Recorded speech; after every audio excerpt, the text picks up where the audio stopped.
Today's episode is supported by AIDS-Free Pittsburgh. There are more than 5,000 people living with HIV in southwestern Pennsylvania, and the Ryan White HIV/AIDS program provides support services to help them get the care they need. That includes assistance with things like healthcare, medications, housing, transportation, food, and treatment for substance use disorders. Visit aidsfreepittsburgh.org to learn more.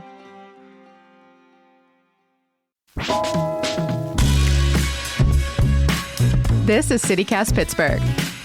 I'm Megan Harris, and here's what Pittsburgh's talking about. Valentine's Day is this weekend. Of course, it's a day for celebrating love, maybe eating drugstore chocolate, but also possibly for reminiscing on your worst dating experiences here in Pittsburgh.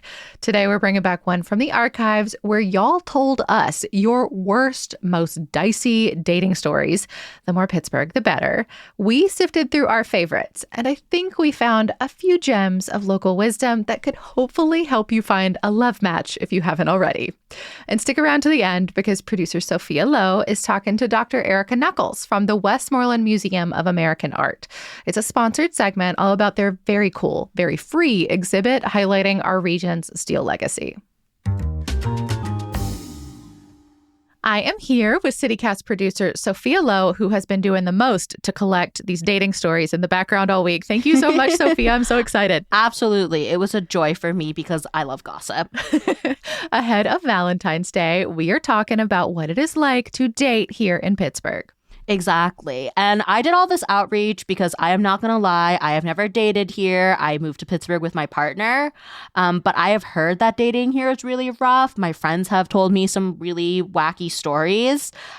So we put out a call for the worst Pittsburgh dating stories, and you all delivered and also fought back. Some people thought that dating here was actually great, so we've included those perspectives too. We promise it's not all horrible.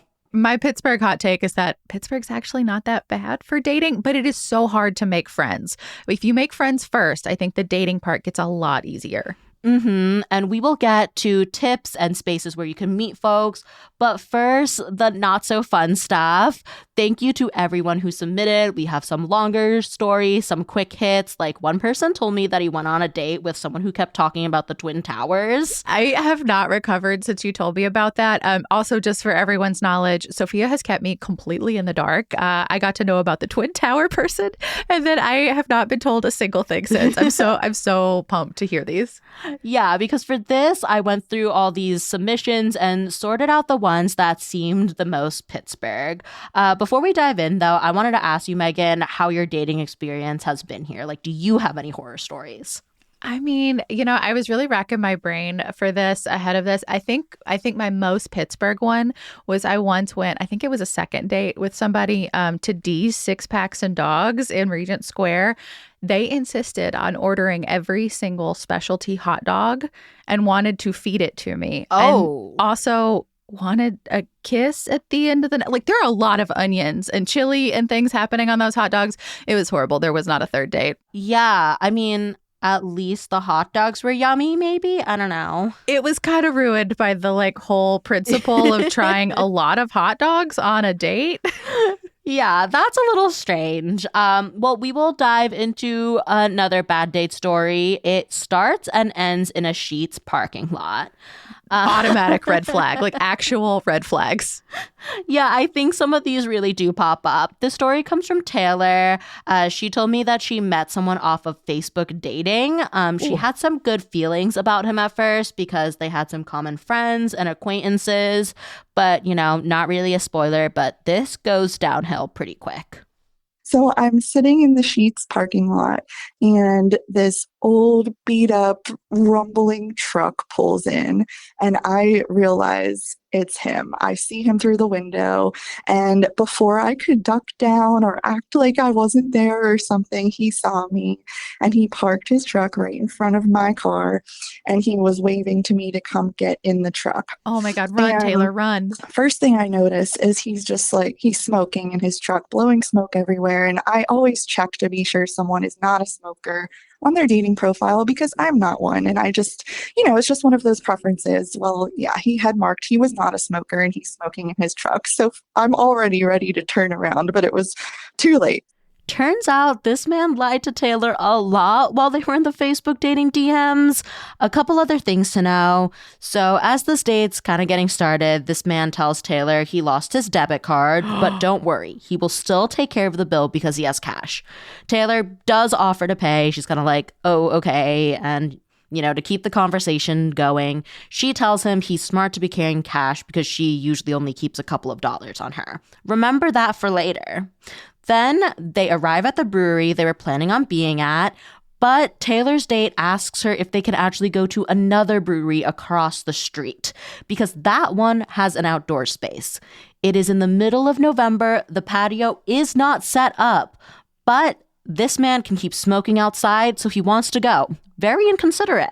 So we get out of his truck and he pulls out this full-size Pittsburgh Penguins flag. And I said, what's that? And he said, oh, I always lose my keys, so I tie my key to this flag. So he's dragging this Pittsburgh Penguins flag behind him with his key attached to it. And he says to the bartender, well, what's the strongest thing you have? And it's a brewery. So she said, well, we have a beer that's 10.5%. And he goes, well, how much does that cost? And she said, it's $8 for a pour. And he goes, don't you have anything cheaper? And she said, well, I have a discounted summer drink. It's $4 for a lavender lemonade. And he goes, yeah, I'll take that. I'm going to guess he has no idea the lavender lemonade is probably without booze. I'm not sure, a little unclear. He does go get a second lavender lemonade. Lavender lemonades are delicious, but I don't think if you walk up asking for the strongest thing at the bar, that's probably not the move. No, you don't end with a lavender lemonade if that's your starting question, but he did. He cannot get Taylor another drink since he doesn't have enough cash, but she's cool with that because she's just trying to get out of this situation as fast as she can. Because then for part of this date, he ends up getting on a phone call that turns into a screaming match about owing someone money. And then I'll let Taylor tell you how this whole thing ends after they leave the brewery. He just has to get me to the sheets so I can get in my car and never speak to him again. And we're about to pull in the Sheets parking lot. And I'm like, okay, I made it. And he is almost to my car, but he stops his truck and he looks at me and he said, you know how you said you probably have $2 in your wallet earlier when I told you I had cash? And I said, yeah. And he goes, give me it. What? And I said, what? He's like, give me your $2. Is this a robbery? I reached in my wallet. I had exactly $2 in my wallet. I handed it to him. I jumped out of his truck, ran into my car, and I flew away. And I kid you not, on the date in conversation, I got his last name. I looked him up on the PA e-docket app. 3 pages of criminal records. I was with a drug dealer. I was in his truck. He has my $2. Yeah, so that was probably one of my worst dates I've had. Sophia, you have outdone yourself. This is a phenomenally bad date. It really is. And I'm sorry you had that experience, Taylor. I hope you can laugh about it now. There were a lot of giggles in that, so I think we've moved beyond it. Thank you, Taylor, for sharing your misery with us. That was a long, bad story. We will move on to some shorter ones. We got multiple submissions on Reddit that involved bad dates and the Liberty Tunnel. These are random. It really is. These are from Ween3635 and Jet Set Ninja Cat. Thank you for your contributions, and thank you to our CityCast friends who read these out loud for us. On my way to a first date, and someone hit and ran on me in the Liberty tunnels. Called my dad, pulled over across the bridge, and then I had to call the guy. It was so awkward on the phone. Turned into nothing between me and him. They also couldn't press charges because I couldn't see the other driver, although I got the plate. She wanted to drive me to our date in her brand new Mercedes. I said sure. She then proceeded to switch lanes in the Liberty Tunnel, inbound about 100 feet from the exit. I like the principle. I know you're not supposed to merge in tunnels. That would not be a deal breaker for me. I'd just be like, maybe you don't know the rules of the road all that well. But That's I like what I'm how losing it over. I just love that was the deal breaker for them. How dare you merge in a place where you're not allowed to in Pittsburgh? For some people, I think the inability to merge would be the deal breaker. So this is that's an important thing to know about oneself. I've said on the show many, many times, I am not a driver. So again, my standards, I'm never judging a date by their driving skills. But now I fear that someone in the future, someone might be judging me. So no more dates for me purely because of that. And my partner, who I love very much. Partner, yeah. Kisses. So I've got a few more stories from Reddit. None of these involve the Liberty Tunnel, but you might go on a little roller coaster of feelings. Some of these are sad.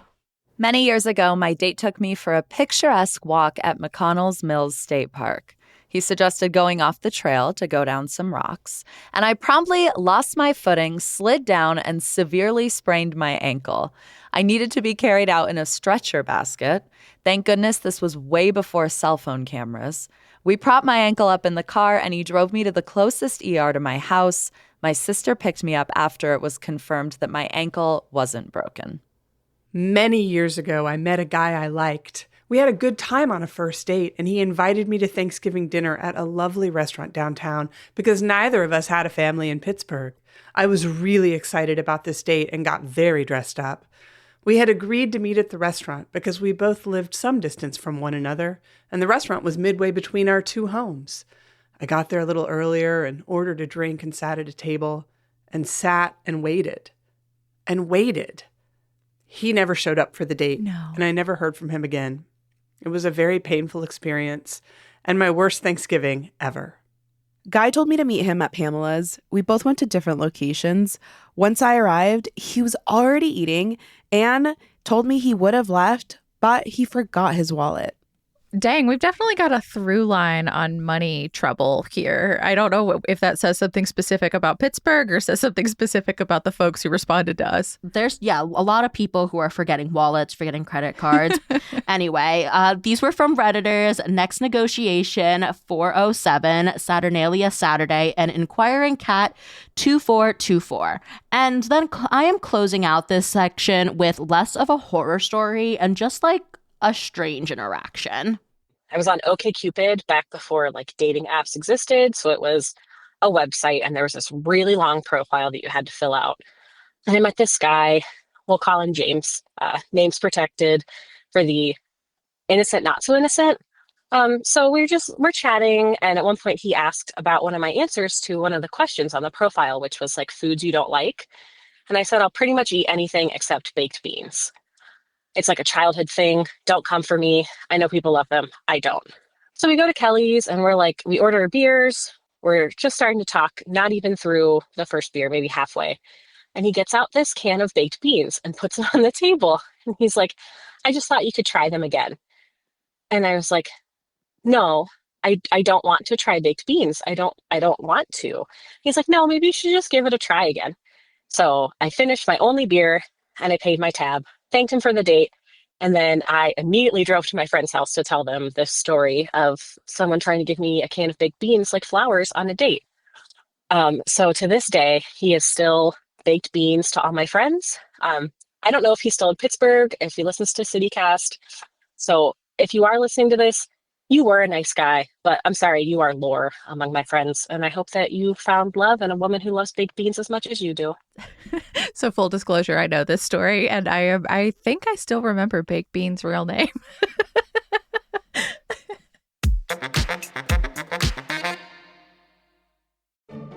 Today's show is sponsored by Family House. Since 1983, they've created space for families to stay affordably when they're here in the city to get life-saving medical treatment for their children. You can support their organization and their mission at the 44th Annual Gala downtown. It's going to be at the Duquesne Club Saturday, March 28th, and expect an elegant evening. Think cocktails, dinner, dancing, dessert, a silent auction, and more. Family House really is a full-service organization. They provide these physical spaces, but they also have a breakfast program, shuttle services to and from local hospitals, and they host events for families like yoga classes and chances for caregivers to connect with and support one another. The 2026 Family House Gala is proudly presented by UPMC and UPMC Health Plan. Visit familyhouse.org/gala to learn more. Family House, your home away from home. Okay, so like I promised, the good stuff, our success stories. Kiara D got in our inbox and told me that Pittsburgh is actually great for dating, and she made a pretty convincing argument for it, but she did kind of preface that you have to go about it the right way. Like you alluded to earlier, Megan, your friend group is super important. I've told tons of people this. I think Pittsburgh is a friends town. This is exactly right. You basically need to have friends to make more friends. And you especially need to have friends to get a date. I've lived in Pittsburgh my whole life. I've set up quite a few friends with their long-term partners. So far, 2 engagements. My partner and I met through friends.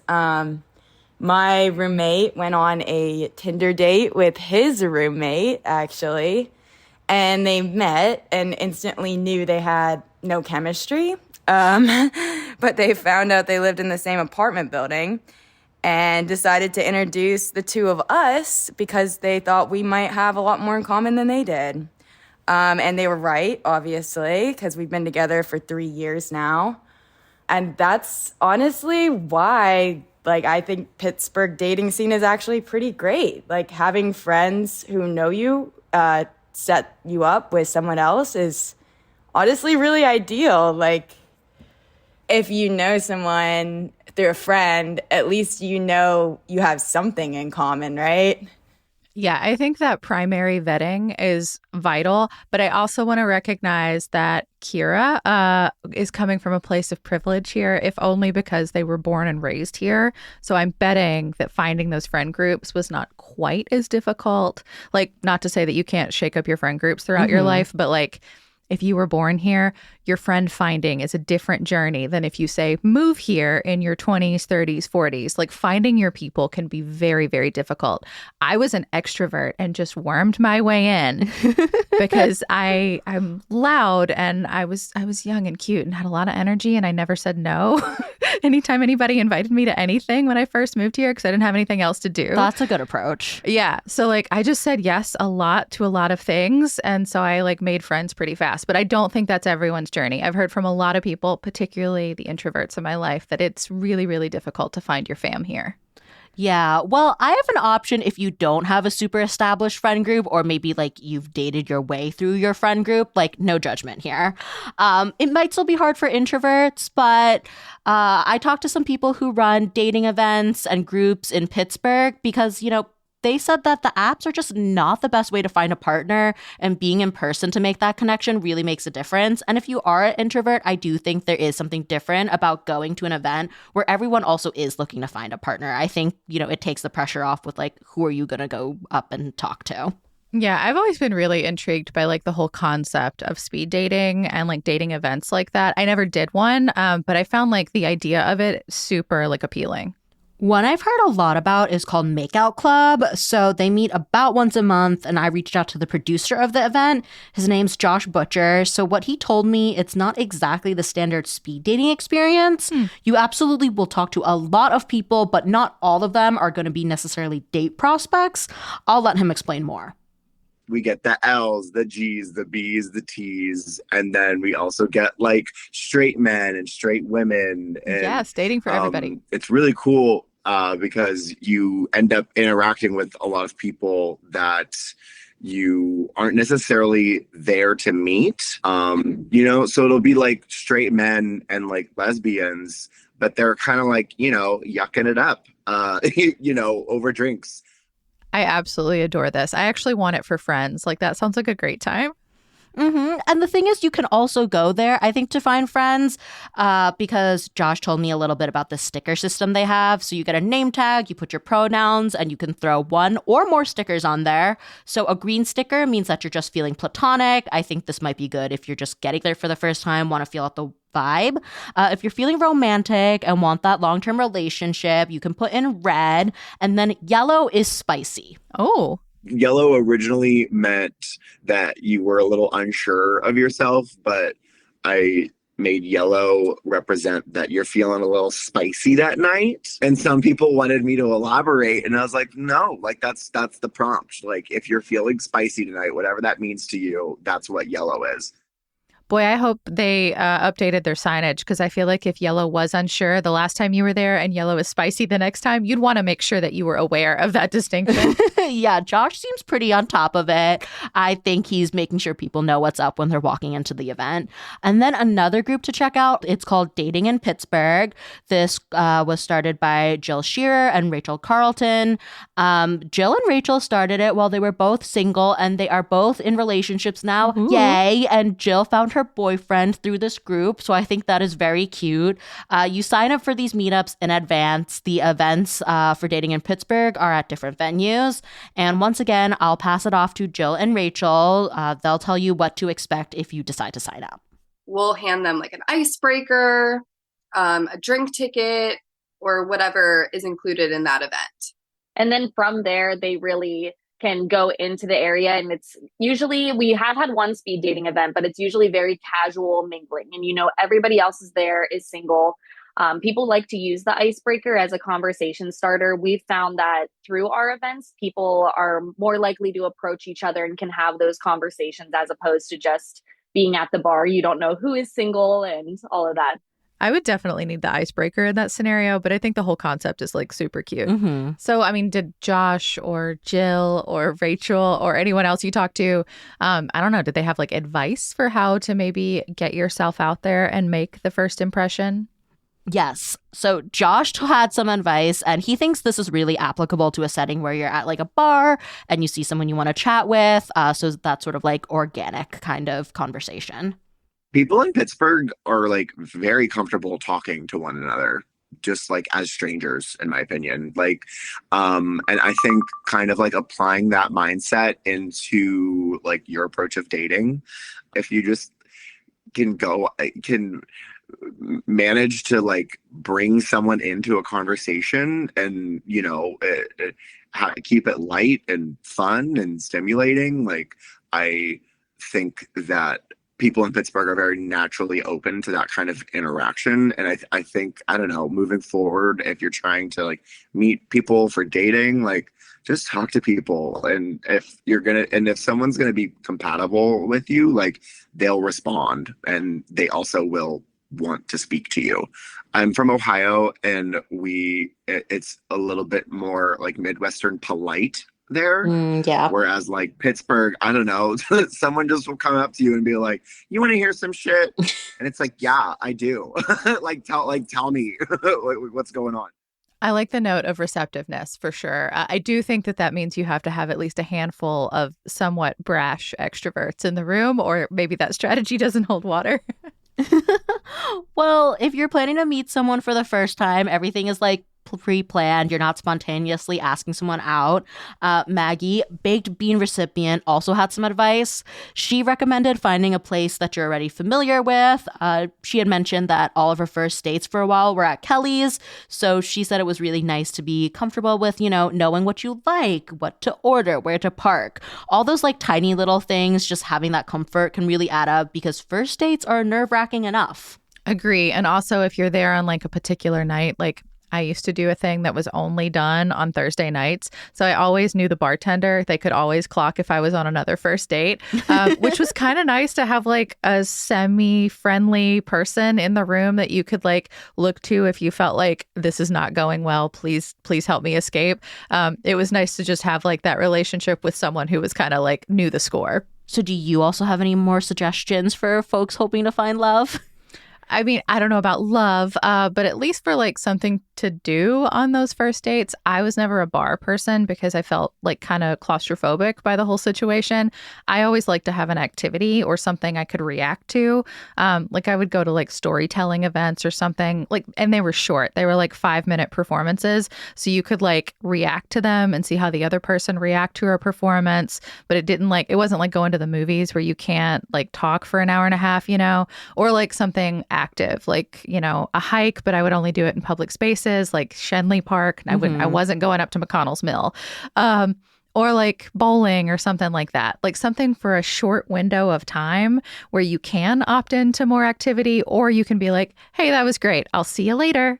Yeah, that makes a lot of sense. Same here. Like, I know Dating in Pittsburgh has done events at Pins, and I feel like that's a good spot because you can play games, you can get a little competitive, you can be on the same team and do something together. So you have that variety there too. Yeah, and you can see how they react in different situations. Like, can they talk to strangers? Do they handle losing well? Are they supportive in a competitive environment? Like, you get a lot of the sense of the psychology of another human being in like active settings.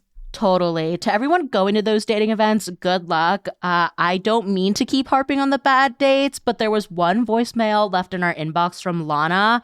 I want to hear this full story so bad. She gave us the beginning of this story, and I called her, connected with her once. She had to run to a meeting, and we just missed each other. I am so sad about it. You will get why. I want the rest of the story once you hear it.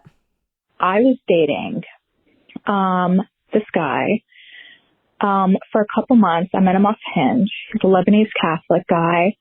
And one day he's like, hey, my sister wants to call you and get to know you. She lives in Jersey. I'm like, great, this is great. She ends up calling me. And then she goes, okay, we're going to set up your baptism because you need to convert. And she starts looking for churches and literally is calling them to add them to a 3-way call with us. And so, yeah, so that was interesting. And then I called him after and he was like, yeah, me and my sister have been kind of talking. And even if you did convert, you weren't born Catholic, so I don't know. And it was just a whole thing. It has literally been 2 months. You hang up the phone and never pick it up for them again. Lana, I hope that, you got out pretty fast and did not say yes to any of the baptism stuff. That's really wild that this happened after 2 months. And don't go anywhere. We've got a segment sponsored by the Westmoreland Museum of Art. Sophia is talking with Dr. Erica Knuckles, the museum's director of learning, engagement, and partnerships. And she's telling us all about their exhibit, Steel Valley Visions, An American Legacy. Hey there, I'm producer Sophia Lowe, here with Dr. Erica Knuckles, the Director of Learning, Engagement, and Partnerships at the Westmoreland Museum of American Art. Thank you so much for being here. Thank you so much for having me. I know we are going to get all into your featured exhibit, Steel Valley Visions, An American Legacy, but before we get into that, could you please tell me a little bit more about the art museum generally? So the Westmoreland Museum of American Art is in Greensburg, Pennsylvania. And we are actually the only museum in Western Pennsylvania that is dedicated to American art. Very cool. Yeah, and we have a lot of great exhibitions that are focused on our permanent collection, which spans from around the 1750s to present day. But we also bring in some really cool traveling exhibitions from around the country, from other institutions, from other partners of ours, so that we can tell really countless stories of American art, history, and culture here at the museum. And in addition to that, we also have a huge array of programming throughout the year, different classes, community days, art on taps, you name it. There's really something for everyone at the Westmoreland. And my absolute favorite thing about the museum is that our general admission is free. Woo, that's always so exciting to hear. I've been meaning to check out the Westmoreland for so long, and the art on tap definitely sounds interesting to me. But let's get into Steel Valley Visions, because this sounds super cool. There's, a traditional museum exhibit aspect, but there's also an immersive component. So what can visitors expect from these two parts? So Steel Valley Visions, An American Legacy has that traditional exhibition, as you mentioned. Visitors can enter that exhibition space and really follow the story of the big steel era of this region, starting with the land and really why the big steel era was here and the incredible history of this region leading up to the big steel era, the rivers, the land itself, all of these components were really the ingredients for Western Pennsylvania to be the right spot for this industrial era. When we talk about the people I mean, there were countless numbers of people that were immigrants that came to this region, that migrated from other parts of the country, along with just locals that had been here to really make that industrial era happen. And then we also have a section because, as a lot of us know in this region, there was a rise and fall of the big steel era. So artists were documenting that as well through paintings and photographs. So the immersive part is a very cool companion to the exhibition. So at the heart of our museum is this huge gallery with tall ceilings, and we have used projection mapping to be able to take many of the works in Steel Valley Visions and from our permanent collection to make them larger than life, to tell the story of the big steel era through those artworks. You actually feel like you're stepping into a lot of these paintings. You can see the brush strokes, you can see the texture of the canvas. Oh, wow. And we use different music and sound effects and some light animation. And it's just an incredible experience that we are so excited for visitors to enjoy, to really further help them to connect with the art and the history of the big steel era. Absolutely. And you actually curated this exhibit yourself. So what was that process like? And what are some of your favorite parts that people just can't miss? Oh my gosh, it was just such a privilege and an honor to work on this exhibition, to get to be the curator. I am a historian by training. I grew up in Pittsburgh. I absolutely love the history of this region. And I know how much this particular industrial history means to people who are from this area as well.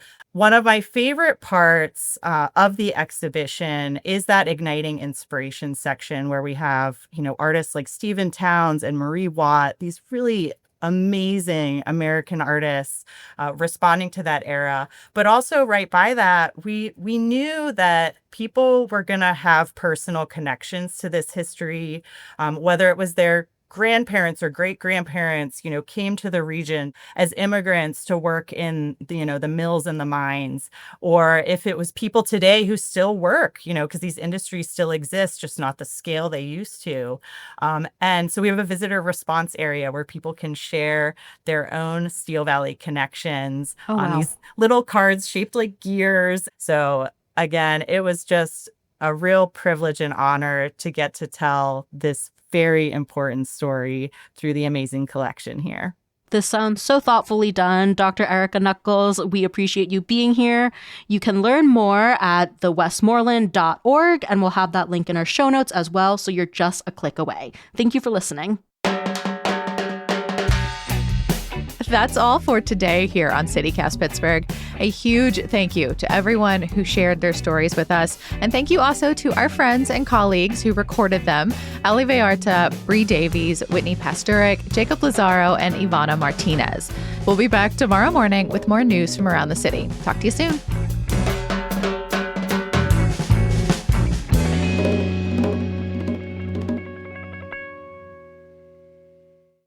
I'm kind of like the horny little guy on the microphone, kind of, telling everyone what's up.